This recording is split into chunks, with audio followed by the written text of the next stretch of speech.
నమస్తే వియాస్, నేను Sahasra. Welcome to our channel. Megastar Chiranjeevi గారికి పద్మవిభూషణ్ వరించిన విషయం మనందరికీ తెలిసిందే. అయితే ఈ వార్తపై చాలామంది రూమర్స్ అయితే తీసుకువస్తున్నారు. కొనుక్కున్నారంటూ, లేదంటే కావాలని దగ్గరుండి బీజేపీ నాయకులు అతనికి ఇప్పించారంటూ ఇలాంటి వార్తలు వస్తున్నాయి. మరి అది ఎంతవరకు నిజమనే అంశం మీద ఇవాళ మనతో పాటు ఉన్నారు ప్రముఖ సీనియర్ జర్నలిస్ట్ హేమసుందర్ గారు. వారిని అడిగి మరిన్ని విషయాలు తెలుసుకుందాం. నమస్తే సార్. నమస్తే అమ్మా. సార్, ఇది అవార్డు అనేది నిజంగా కొనుక్కునే అవకాశం ఏమైనా ఉందంటారా? అక్కడ నమ్మితే చెప్పు, నేను కూడా వెళ్ళి కొనుక్కుంటాను. ఎందుకంటే మార్కెట్లో అన్నీ అమ్ముతూ ఉంటారు కదా, వంకాయలు, బీరకాయలు, శనక్కాయలాగా అలా అమ్మేటైతే నేను ఎవరికాళ్ళు తీసుకు కొనుక్కుంటారు. ఎందుకంటే డబ్బులు ఇచ్చేవాడు బోల్డ్ మంది ఉన్నారు. కొనుక్కోవచ్చు అనుకుంటే ఈజీగా కొనుక్కోవచ్చు. సో ఈజీగా కొనుక్కోలేము. అసలు కొనుక్కోవడం ఏముంది, కొనుక్కునే మాట ఎందుకు వస్తుంది? ఈ సోషల్ మీడియాలో పట్టుకుని వైర్లు అవే పట్టుకుని అవార్డులు కొనుక్కుంటారా? ఆస్కార్ అవార్డు తెచ్చుకున్నారు, జ్ఞానపీఠ అవార్డు కొనుక్కున్నారు, నంది అవార్డు కొనుక్కున్నారు. ఇట్లాంటివన్నీ ఒక చోట ఏదైనా జరిగినప్పుడు, మంచి ఉన్నప్పుడు ఒక చెడు ఉంటానే ఉంటుంది. మంచి చెడు అనేవి ప్యారలల్గా ట్రావెల్ అవుతూ ఉంటాయి. కాబట్టి ఇలాని పట్టుకుని అంత పెద్ద మనిషిని అంత ప్రతిష్టాత్మకమైన పురస్కారాన్ని పట్టుకుని దీన్ని కొనుక్కున్నారు, వేరే వాళ్ళు అమ్మారు అనేది కరెక్ట్ అయిన మాటలు కాదు అవి. మరి అట్లా కొనుక్కోవడానికి అసలు ఆస్కారమే లేనప్పుడు మరి కొనుక్కున్నారన్న వార్తలు ఎందుకు చక్కర్లు కొడుతుంటాయి అంటారు నెట్టింట్లో? అంటే వచ్చిన వార్తలన్నీ నిజాలు ఎలా అవుతాయా? ఇప్పుడు మార్కెట్లో వచ్చిన వార్తలన్నీ నిజాలు ఎలా అవుతాయి? అసలు అవార్డులు కొనుక్కోవడం అనేది ఇట్లాంటి పద్మ అవార్డుల విషయంలో మనం నిజంగా అట్లా మాట్లాడకూడదు కూడా. కొనుక్కున్నారని మాట్లాడకూడదు. లేదా ఇక వేరే వాళ్ళు ఇంకొక ఫ్యామిలీ వాళ్ళు ఒక సామాజిక వర్గం ఎట్లా ఉంటుంది, ఒక సామాజిక వర్గం ఎట్లా ఉంటుంది, అట్లా అన్నావా? అట్లాంటి ఏమైనా అనుభవాలు వచ్చినాయి పోనీ? ఏమైనా సామాజిక వర్గాల పరంగా అట్లా పోట్లాడుకుంటున్నారు ఎవరైనా? ఎవరైనా పోట్లాడుకోవట్లేదా? మరి అది లేదు. ఇప్పుడు ఆయనకి ఎందుకు వచ్చింది ఇంకొక హీరో తాలూకు వాళ్ళు కానీ ఇంకొక హీరో కాదు ఇట్లా అంటే ఇబ్బంది అట్లా అనుకుంటున్నారా?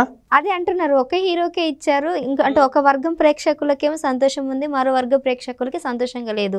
దానివల్ల ఆ హీరోకే ఎందుకు వచ్చింది, ఈ హీరోకి ఎందుకు రాలేదని నేను అడిగేది అదే. మరి ఆ మాట ఎందుకు అంటలేదు? మరి అదే చెప్పేది. ఇక్కడ అవార్డులకి దానికి ఒక క్రైటీరియా ఉంటుంది, అర్థమైందా? ఇప్పుడు చిరంజీవి గారిని తీసుకుందాం. ఆయన ఏ పార్టీ, బీజేపీ పార్టీ వ్యక్తి కాదు కదా. అట్లా అనుకుంటే ప్రజారాజ్యం పార్టీ పెట్టుకున్నారు, ఆ తర్వాత కాంగ్రెస్ పార్టీలో మంత్రిగా పనిచేశారు, చేశారు. అలానికి సన్నిహిత సంబంధాలు అందరితో ఉంటాయి. ఆయనకి అందరితో సన్నిహితంగా ఉంటారు. అందరితో సన్నిహితంగా ఉండేవాళ్ళు వేరే హీరోలు కూడా ఉన్నారు. మరి వేరే హీరోలు కూడా అట్లా ఈజీ అనుకున్నప్పుడు వేరే హీరోలు కూడా కొనుక్కోవచ్చుగా, లేదా వేరే హీరోలు కూడా పైరవీలు చేసుకోవచ్చుగా.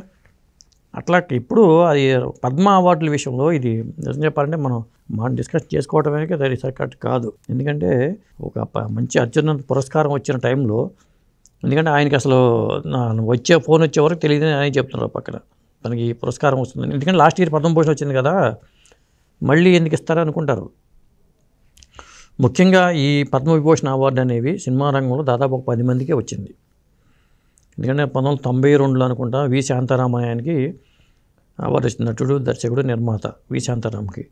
తర్వాత జోహా సాగల్ ఒక కొరియోగ్రాఫరు, నటి, ఆవిడకి 2010లో ఇచ్చింది అవార్డు.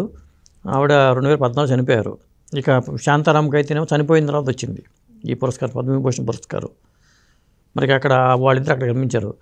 ఆ తర్వాత మరి అమితాబ్ బచ్చన్కి, దిలీప్ కుమార్కి 2015లో ఇచ్చారు, రజనీకాంత్ 2016లో ఇచ్చారు, తర్వాత ఇళయరాజా గారికి ఇచ్చారు, బాలు గారికి ఇచ్చారు పద్మవిభూషణ్. ఇప్పుడేమో మరి చిరంజీవి గారికి ఒక పక్క ఇచ్చారు, తర్వాత అంతకుముందు అక్కినే నాగేశ్వర గారికి ఇచ్చారు, మళ్ళీ వైజయంతి మాలా బాలి గారికి ఇచ్చారు. అంటే దాదాపు ఒక 10 మంది. చనిపోయిన విజయకాంత్ గారికి కూడా ఇచ్చారు. విజయకాంత్ పద్మభూషణ్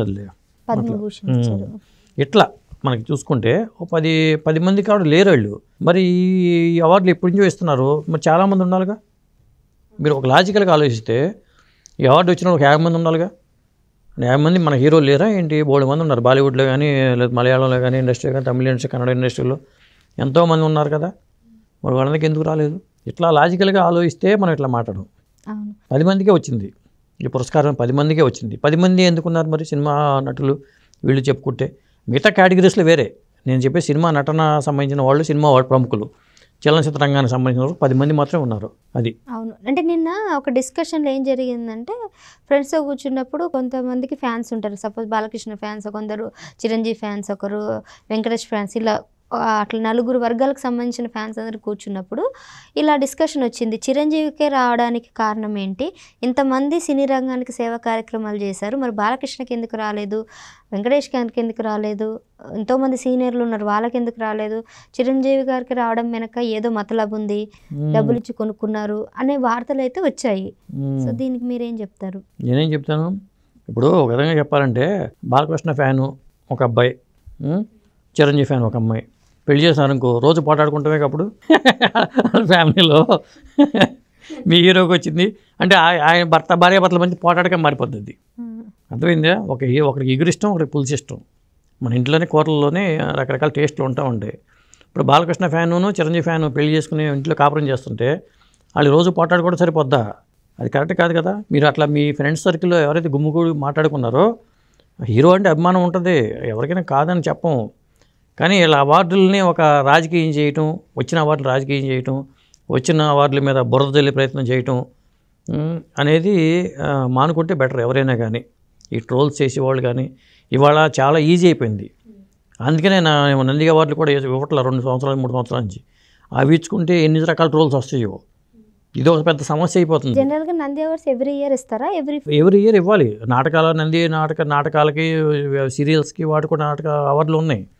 ఇప్పుడు ఏమవుతుందంటే ఇలాంటి అవార్డులు ఇస్తూ వచ్చేనేమో, ఇస్తే ఒకటంట, ఇవ్వకపోతే ఒకటంట. ఇస్తేనే వాళ్ళకి ఎందుకు వచ్చింది వీళ్ళకి ఎందుకు రాలేదంటారు. ఇందులో రాజకీయం జరిగిందంటారు, ఇందులో రాజకీయ పైరవీలు చేసుకుని సంపాదించుకున్నారంటారు. ఇలా రకరకాల తలకాయ నొప్పులు ఉంటాయి. ఇవ్వకపోతేనేమో గవర్నమెంట్ మీద దుమ్మెత్తి పోస్తూ ఉంటారు ఇవ్వట్లేదని. ఇట్లా సమస్యలు అనేవి చాలా ఉంటాయి.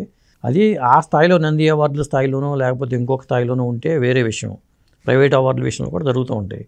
కానీ సెంట్రల్ లెవెల్లో సెంట్రల్ గవర్నమెంట్ స్థాయిలో రాష్ట్రపతి ఆమోద పడింది చేసే అవార్డులలో కూడా ఇలా లోకలోని అని చెప్పి మాట్లాడుకోవడం అనేది కరెక్ట్ కాదు.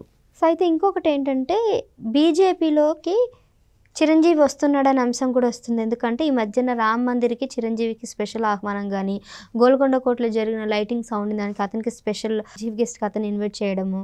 సో ఇవన్నీ చూస్తుంటే ఆల్రెడీ పవన్ కళ్యాణ్ బీజేపీలో ఉన్నారు. సో ఈ అవార్డు ఏదైతే ఉందో పద్మవిభూషణ్ అవార్డు కేంద్రం నుంచి రావాలి అంటే బీజేపీ వాళ్ళే ఉన్నారు. సో అంత అంటే బీజేపీలోకి చిరంజీవి గారిని లాగడానికి ఇట్లా అవార్డులు ఇచ్చి ప్రయత్నం చేస్తున్నారు అనే అంశం కూడా తెర మీదకి వచ్చింది. అది వాళ్ళ మనసులో ఉందేమో, బీజేపీ వాళ్ళ మనసులో ఉందేమో. చిరంజీవి గారు ఏంటంటే నేను పిలిచినా ఫంక్షన్ ఉందని చెప్తే వస్తారు అని, ఎవరు పిలిచినా ఆ అర్హత ఉందనుకుంటే ఆ కార్యక్రమంకి వెళ్తారు. అది వెళ్ళటం తప్పు కాదుగా. దానికి మన ఆయనకి అసలు రాజకీయాల మీద లేదు. ఆయన చాలా సినిమాలు ఒప్పుకుని ఉన్నారు. ఓ పక్కన మీకు తెలియదేమో, రేపు ఎన్నికలు జరిగితే మళ్ళీ 5 ఏళ్ల దాకా ఎన్నికలు ఉండవు. అందుకని క్లారిఫై చేసింది కదా. ఆయన రాజకీయాలకు వచ్చేటైతే ఎందుకు సినిమాలు చేస్తుంటారు, ఒక పక్కన విశ్వమూర్తి చేస్తున్నారు, ఇంకో పక్క ఇంకో డైరెక్టర్తో ఇంకో కమిట్మెంట్, రకరకాల కమిట్మెంట్స్ ఉన్నాయి సినిమాల పరంగా.